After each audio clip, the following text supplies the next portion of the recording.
اور وہ یہاں سے گئے تھے وہاں پڑھنے امام محمد کے پاس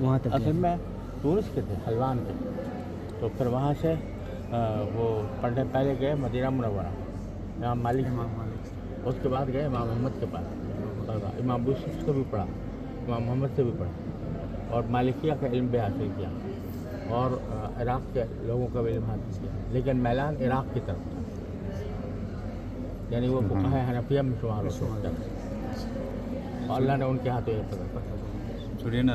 سورج ان کے بارے میں کہیں لکھا تھا کہ بہت کم ایسے ہوتے ہیں کہ جو محدث فقیہ وغیرہ اور اس کے ساتھ مجاہد اور امیر جی گورنر وغیرہ یہ ان کی خاص بات ہے اور جو ہے یعنی تونس سے انہوں نے حملہ کیا تھا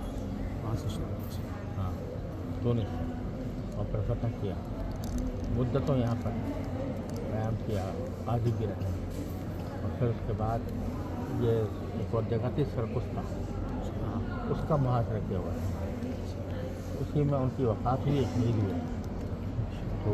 وہ کہتے ہیں 300 کلومیٹر کے فاصلے پر یہاں سے تو ہارون رشید رحمۃ اللہ علیہ کے زمانے مامون کے زمانے مامون کے زمانے مامون کے اور قاضی بھی تھے نا بڑے قاضی قاضی بھی تھے قاضی اسد بن فرات قاضی عبد الفرات محدث بھی تھے فقیہ بھی تھے قاضی بھی تھے اور حضرت مجاہد بھی اب ہو گئے ہیں کسی نے لکھا ہے محی الجہاد والسنہ تو اللہ تعالیٰ نے دیکھو کس طرح کتنے بڑے عالم اتنے بڑے فقیر مجتہد اور پھر زندگی جو ہے جہاد میں اور یہاں پر فتح کیا اس سلسلے کا نام حضرت وہیں سے سکلیہ اصل اصل سکلیہ نام ہے تو اقبال جب یہاں سے گزرے نا وہ پوری نظم ہے آپ سنا کچھ اس کا کہتا ہے کہ رول عبد الکھول ہاں رول عبد کھول کر دید خونا بابا وہ نظر آتا ہے تہذیب حجازی کا مزہ تھا یہاں ہنگامہ زلزلے جن سے تھا یہاں ہنگامہ ان صحرا نشینوں کا کبھی بحر بازی گاہ تھا جن کے سفینوں کا کبھی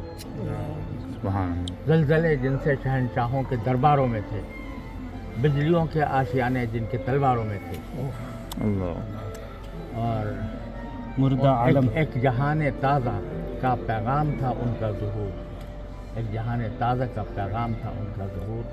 کھا گئی عہد کہن کو ان کی تیغ ناصبور سبحان اللہ مردہ عالم زندہ ان کی شورش قم سے ہوا آدمی آزاد زنجیر تباہم سے ہوا